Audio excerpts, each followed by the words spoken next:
واعلم أن العلاقات لم تخلق إلا من أجل أن يسعد بعضنا بعضا. من يؤذيك ابتعد عنه. لا تشارك الناس في الحوارات السلبية والنقاشات الحادة، ولا تنتظر السعادة من أحد.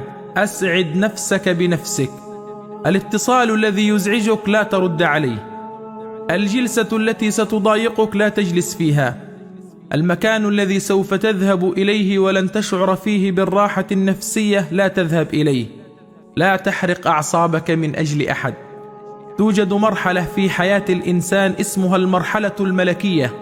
إذا وصلت إلى هذه المرحلة سوف تشعر بالراحة النفسية.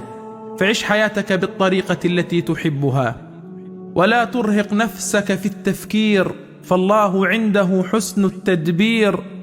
لا تحمل نفسك ما لا تطيق، وافعل ما يمليه عليك